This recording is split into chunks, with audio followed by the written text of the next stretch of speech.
Hello students, मैं दीपिका और आज हम आपका स्टार्ट करेंगे फिजिकल केमिस्ट्री का पेपर थर्ड। 5 यूनिट है थर्मोडायनेमिक्स, फर्स्ट और सेकंड आपकी 2 यूनिट। थर्ड यूनिट जो है फेज इक्विलिब्रियम की है और फोर्थ और फिफ्थ यूनिट जो है आपकी इलेक्ट्रोकेमिस्ट्री की है। तो आज सबसे पहले हम स्टार्ट करेंगे थर्मोडायनेमिक्स और थर्मोडायनेमिक्स की फर्स्ट यूनिट हम यहाँ पे स्टार्ट करेंगे। तो सबसे पहले तो हमारे दिमाग में आता है कि हम थर्मोडायनेमिक्स पढ़ते क्यों है, क्या यूज़ है इसका। ठीक है, तो केमिस्ट्री में केमिकल रिएक्शंस के दौरान होने वाले एनर्जी चेंज को स्टडी करते हैं थर्मोडायनेमिक्स में हम। इसी तरह किसी भी यूनिवर्स में से कोई भी सिस्टम हम कंसिडर करते हैं और उसमें होने वाले एनर्जी चेंज को भी थर्मोडायनेमिक्स के द्वारा स्टडी किया जाता है। फिजिकल की एक ब्रांच है थर्मोडायनेमिक्स, जिसमें सिस्टम में होने वाले एनर्जी चेंज को स्टडी किया जाता है और पूरे यूनिवर्स में किसी भी तरह का फिजिकल प्रोसेस हो या केमिकल प्रोसेस हो, उसमें किस तरह से एनर्जी चेंज होता है उसकी स्टडी भी थर्मोडायनेमिक्स में की जाती है।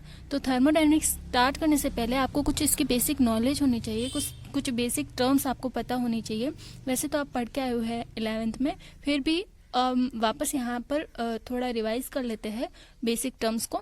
ठीक है, तो सबसे पहले तो आपको पता होना चाहिए कि सिस्टम क्या है जिसको हम स्टडी करेंगे थर्मोडायनेमिक्स में। हम बार बार यहाँ पे आपकी यूनिट जब हम पढ़ेंगे तो बार बार बीच में सिस्टम आएगा नाम। ठीक है, तो वो सिस्टम क्या है, किसकी स्टडी क्या पढ़ रहे हैं हम। ठीक है, तो सिस्टम क्या है, आपका ये पूरा यूनिवर्स है।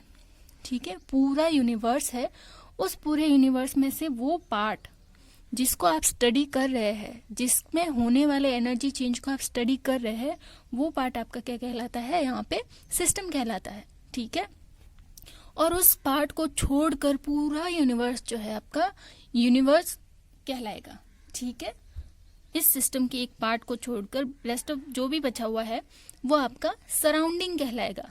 ठीक है, तो यहाँ पर जो है ये तो क्या हो गया हमारा सिस्टम जिसको हम स्टडी कर रहे हैं, और इसके अलावा बचा हुआ सारा यूनिवर्स जो है आपका क्या कहलाएगा, सराउंडिंग कहलाएगा।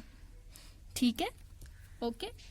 नेक्स्ट जो टर्म है वो है सराउंडिंग। ओके, तो सिस्टम आपके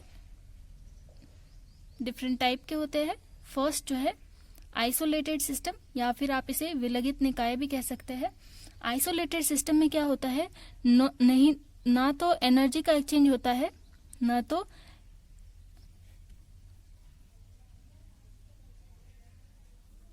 एनर्जी का एक्सचेंज होता है, और ना ही जो है मैटर का एक्सचेंज होता है। ना तो एनर्जी का एक्सचेंज होता है और ना ही मैटर का एक्सचेंज होता है। बेस्ट एग्जांपल है आपका थर्मस, बहुत ही कॉमन है, आपने सुना हुआ भी बहुत होगा इसके बारे में। ठीक है, थर्मोडायनेमिक्स में सुना हुआ होगा, आप सबके घरों में यूज भी होता है। ठीक है, तो थर्मस में क्या होता है, थर्मस में जो है एनर्जी का भी एक्सचेंज नहीं होता और मैटर का भी एक्सचेंज नहीं होता। थर्मस में आपने कोई भी पदार्थ डाला है, चाहे वो चाय हो, कॉफी हो, दूध हो, कुछ भी हो।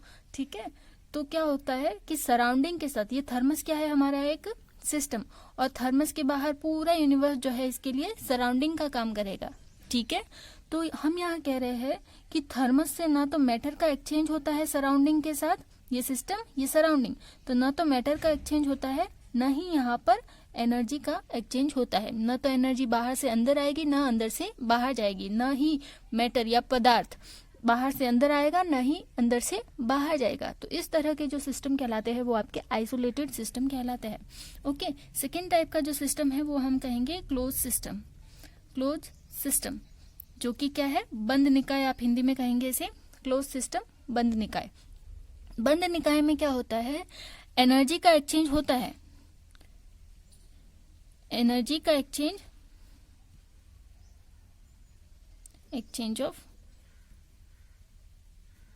एनर्जी तो होता है, पर जो है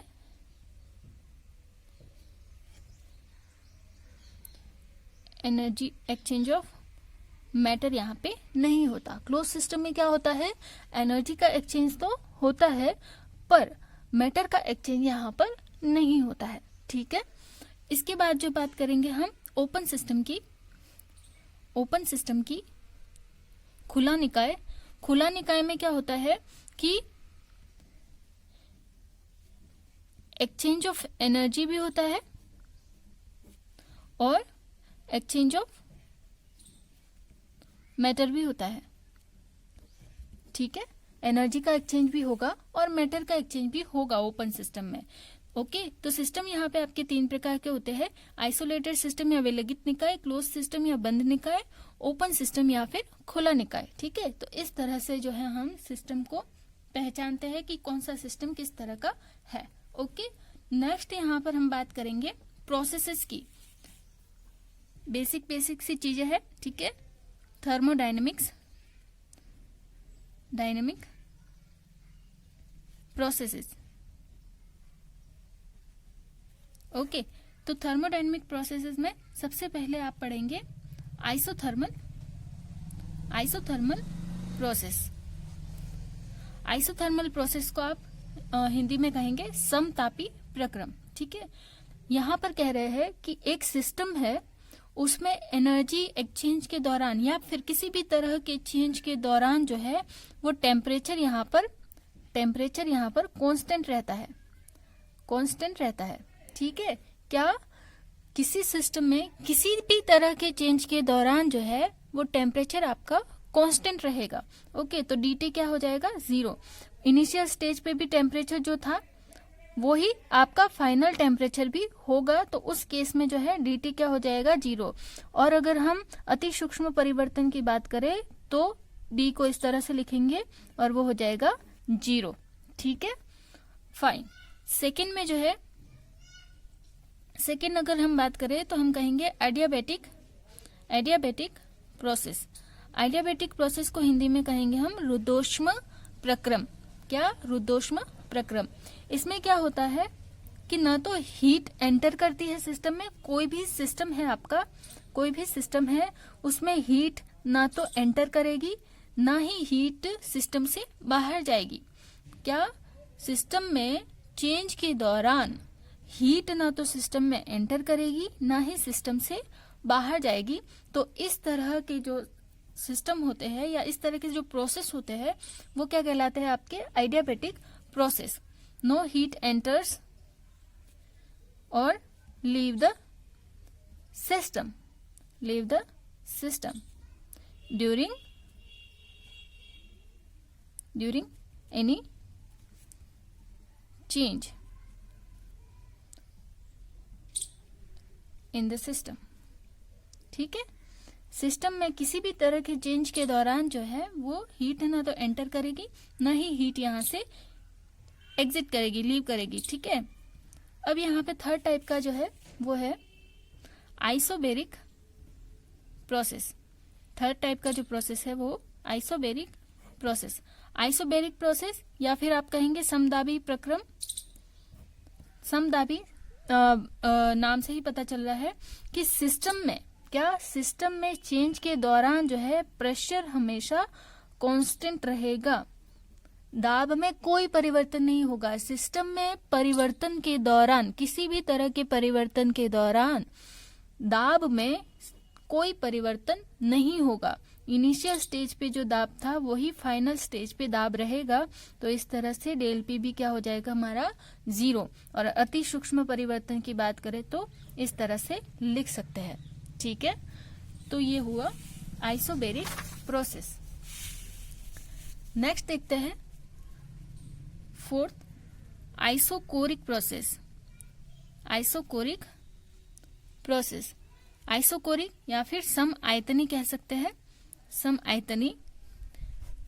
ओके, नाम से पता चल रहा है आयतन क्या रहेगा, वॉल्यूम क्या रहेगा, यहाँ पे कांस्टेंट रहेगा। तो सिस्टम में किसी भी तरह के चेंज के दौरान जो है सिस्टम का वॉल्यूम जो है वो कांस्टेंट रहेगा। तो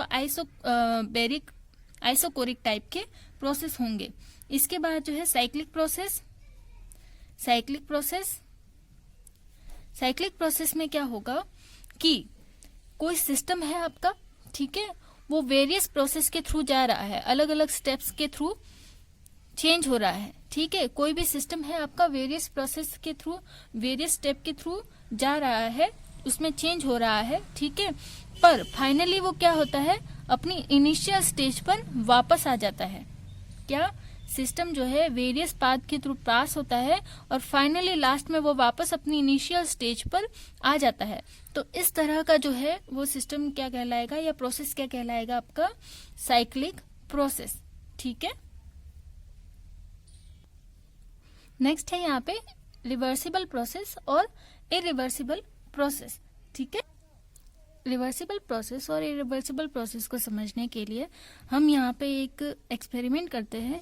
ये आपका कोई सिलेंडर है और इसमें पिस्टनलेस जो है फ्रिक्शनलेस जो है वो पिस्टन लगा हुआ है। ठीक है, घर्षण रहित पिस्टन लगा हुआ है। अंदर जो है गैस भरी हुई है एक, जिसका खुद का प्रेशर, गैस का प्रेशर जो है वो P है और बाहर से एक्सटर्नल प्रेशर भी डाला जा रहा है सराउंडिंग द्वारा। ठीक है, तो हम कह रहे हैं कि जब बाहर का प्रेशर और अंदर का प्रेशर, गैस का प्रेशर और सराउंडिंग से जो प्रेशर लग रहा है, अगर वो दोनों इक्वल है तो हमारे पिस्टन में कोई चेंज नहीं होगा, यहाँ पर कोई किसी तरह का वर्क नहीं होगा। ठीक है, पर जब हम रिवर्सिबल प्रोसेस की बात करते हैं तो हम कहते हैं कि गैस के अंदर सिलेंडर के अंदर जो गैस भरी हुई है उसका प्रेशर कितना है, P है, और एक्सटर्नल प्रेशर जो है वो इक्वल ना होकर हम क्या करें, गैस के प्रेशर में से के कंपैरिजन में थोड़ा सा चेंज कर दे, माइनस कर रहे हैं हम। ये DP क्या है, इनफाइनाइटेसिमल चेंज, अति सूक्ष्म परिवर्तन कर दे। किसमें, एक्सटर्नल प्रेशर में। किसके कंपैरिजन में, अंदर की जो गैस है वो बाहर के जो प्रेशर है, अंदर की गैस का जो प्रेशर है वो बाहर की गैस के प्रेशर के बिल्कुल इक्वल ना होकर के थोड़ा कम होगा। उस केस में जो है वो अंदर का प्रेशर इस पिस्टन को बाहर की तरफ धकेलेगा। क्यों, क्योंकि बाहर का प्रेशर तो कम है, तो ये ऊपर की तरफ मूव करेगा पिस्टन, बहुत ही कम जो है डिस्टेंस ट्रेवल करेगा। ठीक है, तो इस तरह के जो प्रोसेस होते हैं वो क्या कहलाते हैं, रिवर्सिबल प्रोसेस। रिवर्सिबल क्यों कहते हैं, क्योंकि यहाँ पर एक्सटर्नल प्रेशर में बहुत ही कम चेंज किया गया है और ये पिस्टन जो है वो बहुत ही कम मूव करेगा। आप थोड़ा सा प्रेशर बाहर पे और लगा दो, बाहर का प्रेशर बिल्कुल DP बढ़ा दो। यहाँ तो क्या किया है, कम किया है तो ऊपर की तरफ मूव किया है। अगर DP बढ़ा दो तो यही जो है पिस्टन वापस नीचे की तरफ मूव करना चालू करेगा। ठीक है, तो क्या कह रहे हैं हम, ऊपर की तरफ भी बढ़ सकता है इनफाइनाइटेसिमल चेंज करने पर, और बढ़ाने पर जो है वो नीचे की तरफ मूव भी किया जा सकता है, मतलब रिवर्स किया जा सकता है प्रेशर में थोड़ा सा चेंज करके। ठीक है, तो इस तरह के जो प्रोसेस कहलाते हैं वो रिवर्सिबल प्रोसेस कहलाते हैं। इरिवर्सिबल प्रोसेस में क्या होता है कि बाहर के प्रेशर को हम बहुत कम कर देते हैं, सराउंडिंग से जो प्रेशर लग रहा है उसको बहुत कम कर देते हैं, तो जो गैस का अंदर का प्रेशर, टोटल प्रेशर P है वो बहुत ज्यादा हो जाता है। तो गैस क्या करेगा, इस पिस्टन को ऊपर की तरफ इतना जोर से धकेलेगा, ऊपर जो है वो प्रेशर इतना है नहीं, तो पिस्टन बिल्कुल मूव करेगा बहुत तेजी से। ठीक है, और फिर बाहर के एक्सटर्नल प्रेशर में इनफाइनाइटेसिमल चेंज करके या बढ़ा के भी आप पिस्टन को वापस अंदर की तरफ मूव नहीं कर पाएंगे। क्यों, क्योंकि ये बहुत ही कम प्रेशर ऑलरेडी था, उसमें थोड़ा सा भी बढ़ा देते हैं तो कोई फर्क नहीं पड़ता, क्योंकि गैस का अंदर का प्रेशर बाहर के प्रेशर के कंपैरिजन में बहुत ज्यादा है। तो इस स्थिति में क्या होगा, आपका सिस्टम जो है वो इरिवर्सिबल होगा, मूव कर गया ऊपर। ठीक है, तो थोड़ा सा प्रेशर में चेंज करके उसे अंदर वापस मूव नहीं करा सकते पिस्टन में। तो ये इस तरह के जो सिस्टम आपके कहलाते हैं वो इरिवर्सिबल सिस्टम कहलाता है। अब बात करते हैं, कंपैरिजन की बात कर लेते हैं। तो रिवर्सिबल प्रोसेस जो है वो नेचर में बहुत ही रेयर देखने को मिलते हैं। ये जो है आपके लैब में डेवलप किए जा सकते हैं। ठीक है, तो ये जो प्रोसेस हम कहेंगे ये आइडियल प्रोसेस होते हैं। क्या होते हैं, आइडियल प्रोसेस होते हैं।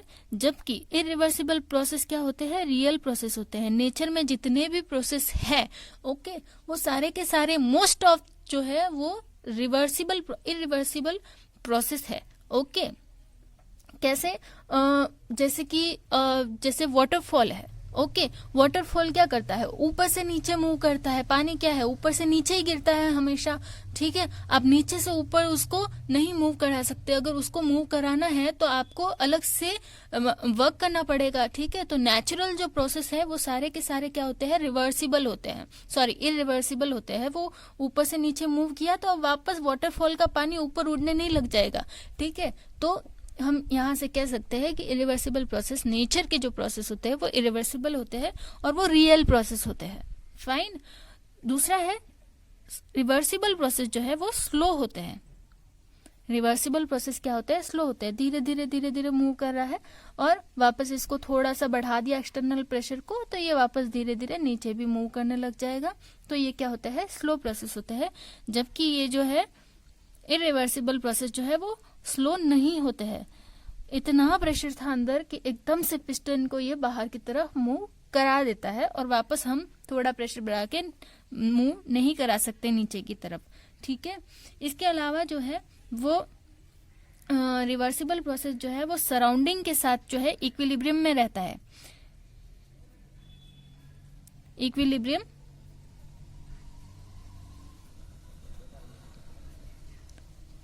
रिवर्सिबल प्रोसेस जो है वो सराउंडिंग के साथ जो है वो इक्विलिब्रियम में रहता है, जबकि इरिवर्सिबल प्रोसेस जो है वो सराउंडिंग के साथ इक्विलिब्रियम में नहीं रहता है, ठीक है। सराउंडिंग के साथ ही इक्विलिब्रियम में नहीं होता है, ओके। तो ये और सारे नेचुरल प्रोसेस जो है वो इरिवर्सिबल प्रोसेस होते हैं। तो यहाँ से आप जो है रिवर्सिबल प्रोसेस और इरिवर्सिबल प्रोसेस क्या होते हैं इसको स्टडी कर सकते हैं, ठीक है।